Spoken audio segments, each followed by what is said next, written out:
eu sou Isabelle Caíno Delgado e agora darei início aqui no nosso projeto do IREC a sessão intitulada Diálogos e Inclusão. O primeiro tema eleito para os nossos diálogos foi o tema da Síndrome de Down. Então é com grande prazer que iniciamos essa temática.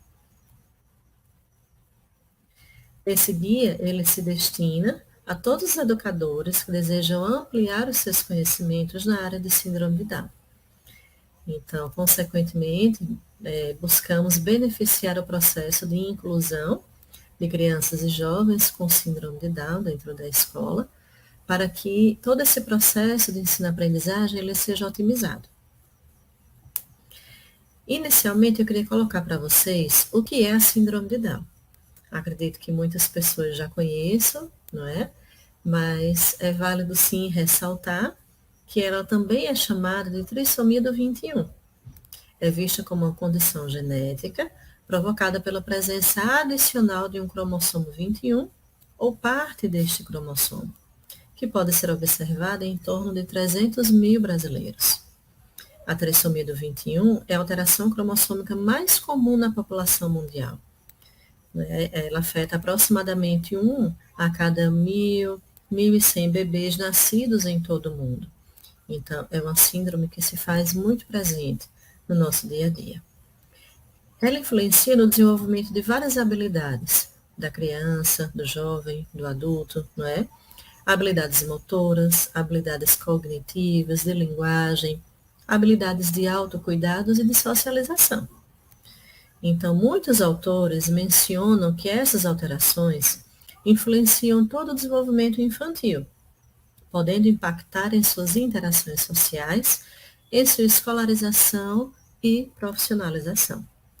Mas é importante pontuar um aspecto de extrema relevância.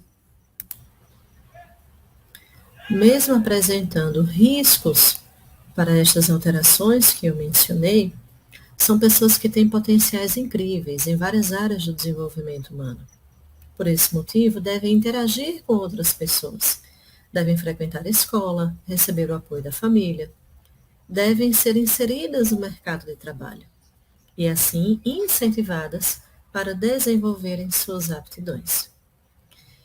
Caso você deseje conhecer mais sobre as questões de saúde que envolvem a pessoa com a síndrome de Down, aqui eu menciono o site do Movimento Down, onde você pode encontrar todas essas cartilhas de acesso gratuito, tá? Então, são cartilhas organizadas e dispostas aqui no site, para que você tenha, então, acesso a essas informações tão importantes. E que tal, então, agora a gente entender um pouquinho sobre essas especificidades na linguagem e na aprendizagem dessas crianças e jovens, né? O que é importante, o que é relevante a gente pontuar aqui? Existe um déficit no desenvolvimento de linguagem e nas habilidades cognitivas. Em especial, existe sim um déficit de memória, não é? Por isso, o vocabulário e a capacidade de se comunicar por meio de frases gramaticalmente estruturadas é difícil. Exatamente, também em virtude desses déficits de memória que eu pontuei. Existe uma preferência, né, pela comunicação gestual. Então, por esse motivo, essas pessoas tendem a usar os gestos com eficácia, né, nas suas trocas comunicativas. As habilidades simbólicas podem revelar fragilidades. Assim, devem ser igualmente estimuladas nos anos iniciais de vida, para que possam, então, dar base ao desenvolvimento linguístico, à socialização. Podem ampliar a capacidade de coordenação motora ampla e fina, aspecto este que irá contribuir na sua aprendizagem. Então, o aspecto motor também é algo que demanda a nossa atenção. Um aspecto interessante também de ser pontuado é que as habilidades auditivas merecem ser estimuladas. E, se possível, combinadas às habilidades visuais, para que tenhamos uma maior qualidade na resposta desses indivíduos. Então, sempre que possível, combinar estímulos visuais e auditivos, em detrimento de estímulos unicamente auditivos, tá? Essas pessoas podem apresentar dificuldades para compreender o que leem, bem como se constituírem como autores da própria escrita. Então, aqui a gente já pode encontrar determinadas dificuldades envolvendo a apropriação da leitura e da escrita, certo? Mas, apesar das fragilidades apontadas, têm uma grande capacidade de aprendizagem. Então, são pessoas que têm um potencial incrível para aprender. Por isso, a estimulação é essencial desde os anos iniciais de vida dessa criança, tá? Então, em todo esse contexto, a educação inclusiva tem um papel muito importante. Mas o que seria, então, essa educação inclusiva? Ela pode ser entendida como uma concepção de ensino contemporânea, que tem como objetivo garantir o direito de todos à educação. E ela pressupõe uma ideia bem importante, né? Que ideia é essa? Ela pressupõe a igualdade de oportunidades e a valorização das diferenças humanas, contemplando assim as diversidades étnicas, sociais, culturais, intelectuais, físicas, sensoriais e de gênero dos seres humanos. Essa educação inclusiva implica ainda a transformação da cultura, a transformação das práticas e das políticas vigentes na escola e nos sistemas de ensino, de modo a garantir o acesso, a participação e a aprendizagem de todos, sem exceção. Tá? E aí existem 5 princípios básicos dessa educação inclusiva. Que princípios são esses? O primeiro deles, toda pessoa tem o direito de acesso à educação. O segundo princípio, toda pessoa aprende. O terceiro, o processo de aprendizagem de cada pessoa é singular, né, e merece ser respeitado. O quarto, o convívio no ambiente escolar comum beneficia a todos os alunos, né, educadores, enfim. E, por fim, a educação inclusiva diz respeito a todos, tá? Então, é importante nós compreendermos a trajetória da educação inclusiva e, para que, então, essa compreensão seja efetiva, a gente pode encontrar aqui essa linha do tempo, que parte desde os anos de 1990, não é? Até chegar ao ano de 2014. Então, vocês podem ter acesso e ler bem direitinho essa linha do tempo, né? Para que nós possamos, então, acompanhar os avanços que a educação inclusiva teve com o passar dos anos, tá? Muitos avanços foram alcançados, mas devemos ter atenção a algumas condutas que são capazes de favorecer um ambiente mais inclusivo e acolhedor para a pessoa com síndrome de Down. Então, que ambiente ou que condutas são essas, né, que podem beneficiar? Estabelecer uma rotina para a estimulação da pessoa com síndrome de Down, conciliando com as demais atividades familiares e escolares que devem ser desenvolvidas. Então, o estabelecimento de uma rotina, gente, é crucial, tá? Esta rotina pode englobar um intervalo amplo de tempo ou momentos mais curtos ao longo do dia. Então, disso aí vai depender do grau de atenção e das respostas que essa criança ou esse jovem fornecem para a gente.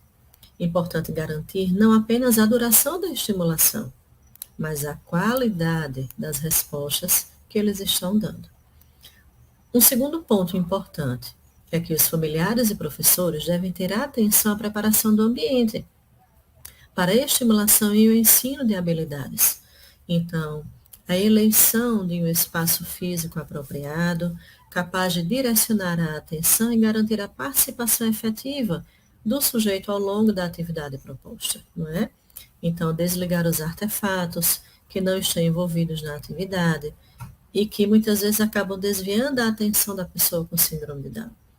Então, por esse motivo, ambientes silenciosos, ventilados e claros normalmente são positivos para esses momentos. Um terceiro aspecto que eu gostaria de pontuar é que os familiares e educadores devem estabelecer uma relação de confiança, incentivo, respeito e escuta perante as fragilidades da criança ou jovem com síndrome de Down. Não é? Assim como devem impulsionar a novas conquistas, com vistas à independência, ganho de habilidades e empoderamento do sujeito.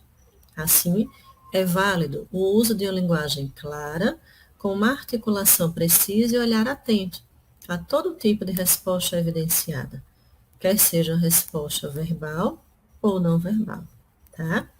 Aqui vocês podem ter acesso a várias atividades, né, que podem ser desenvolvidas no âmbito escolar e na família, em casa, atividades que podem, então, estimular crianças e jovens com síndrome de Down. Atividades envolvendo estratégias de letramento, com foco na linguagem oral, tanto em língua portuguesa como em matemática. Então, que tipo de atividades podem promover esse desenvolvimento, tá certo? Assim como atividades que envolvem a linguagem escrita, da mesma forma, tanto em língua portuguesa como em matemática, tá certo? Então, são atividades que vocês podem ter acesso, né, depois de ler esse material bem direitinho, porque são essas sugestões que podem ser desenvolvidas em casa e na escola, tá bom? E para finalizarmos a apresentação deste guia, gostaríamos de registrar como poderá ocorrer a aplicação das avaliações do IREC, junto a crianças e jovens com síndrome de Down. Então, alguns aspectos importantes merecem ser pontuados, tá? O primeiro deles é que as avaliações devem ser aplicadas pelos professores do atendimento educacional especializado, de forma individualizada. Isso é o ideal, tá? Sugere-se a realização da avaliação no início do turno escolar. Um terceiro ponto, é importante que o professor utilize uma linguagem clara, bem articulada e precisa, ao explicar verbalmente o que cada questão da avaliação está solicitando. Um outro ponto importante é que este professor ele pode fazer uso de sinônimos para explicar melhor o enunciado, né, daquela questão. Importante também ampliar o tempo de realização da avaliação por parte do aluno com síndrome de Down. Além disso, o professor do AE pode fazer uso de recursos adaptativos ou aumentativos de comunicação, que habitualmente já são utilizados na rotina escolar, junto a este aluno. Sugere-se ainda a aplicação em um ambiente claro, ventilado e silencioso,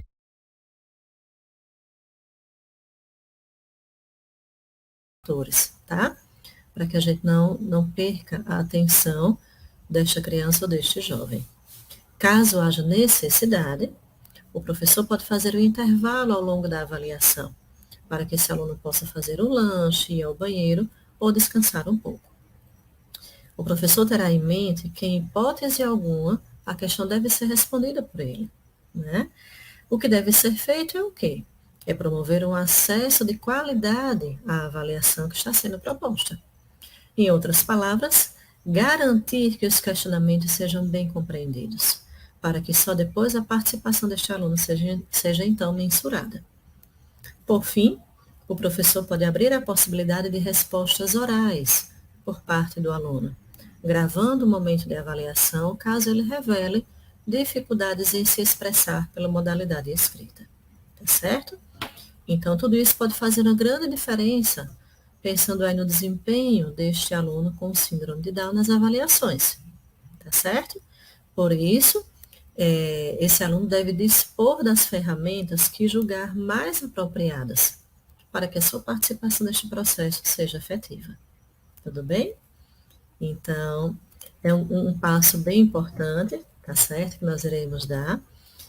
Desejamos sucesso na abordagem junto a este aluno com síndrome de Down e nós esperamos, então, que esse guia tenha sido produtivo para você, educador, na certeza de que o seu papel é fundamental na inclusão de alunos com síndrome de Down no ambiente escolar. Vamos, então, ampliar agora as nossas discussões, né, dialogando com os nossos colegas a respeito desta temática. Agradeço a todos pela atenção e nós nos encontramos, então, no próximo vídeo.